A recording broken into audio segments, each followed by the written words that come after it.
J'ai sur mon bureau une carte postale achetée au musée de Zurich qui reproduit un autoportrait de Paul Cézanne.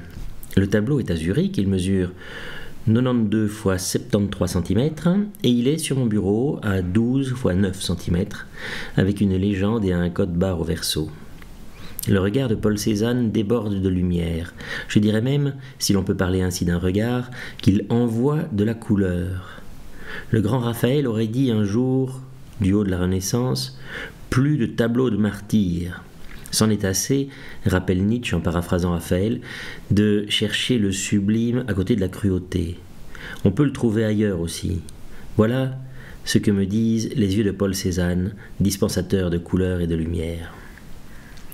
J'aime la maladresse volontaire de ce pouce qui tient la palette. Paul, palette.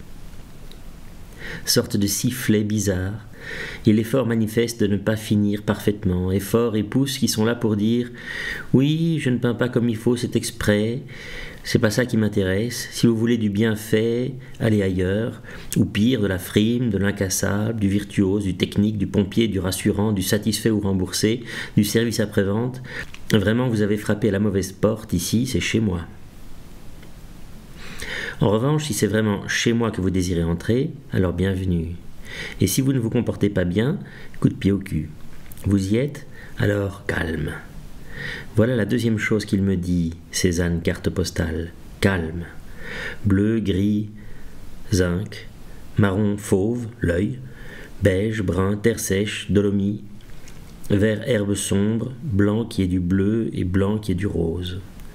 Son grand front chauve, sa barbe dense, les nuages ou l'air coloré autour de sa tête comme une pensée, sa toile posée sur un chevalet dont on ne voit que l'envers et encore à moitié hors cadre, sa palette tenue par le pouce mal peint, rectangulaire et couverte de traces, plutôt séchées que de peinture fraîche à vrai dire, terreuse, verte, fauve. Nous dit-il: voyez comme est pauvre ma palette, voyez quel désert je traverse, voyez dans quelle soif je dois travailler. Il y a presque autant de taches de peinture sur sa veste que sur la planche. Il est vêtu de taches de peinture. Il est de la peinture. On y est.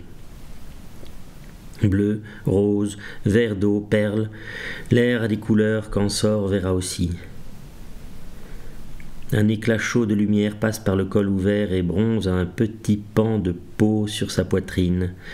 Une femme y pourrait, y devrait mettre la main. Le chevalet nous tourne le dos, ai-je dit, et la toile nous est cachée. Qui peint-il? Soit il se peint lui-même, c'est-à-dire le tableau que nous voyons là, qui est sur mon bureau, son autoportrait de 1890, soit, hors ces jeux de miroir et de mise en abîme, il peint tout autre chose. Tout tableau sien y est imaginable. Et même, pour rire, un tableau de Warhol ou de Koning, de Léonard de Vinci, de Van Eyck de Bruges, de Rubens d'Anvers, de Lucian Freud, de Kandinsky. On a dit qu'il était peinture, eh bien, il est aussi l'art de peindre, forcément, joyeusement. Toute la peinture en puissance se trouve dans ce faisceau de pinceaux qu'on devine tenu derrière la palette et qui barre le veston en oblique. Toute la pensée de la peinture et, allons-y, des images, gravitent dans et autour de ce crâne chauve auréolé de tons clairs.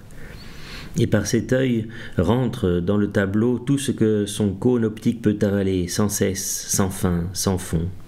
Vous, moi, ma chambre, le soleil à la fenêtre, mon petit jardin, la ville autour, et des flots de temps.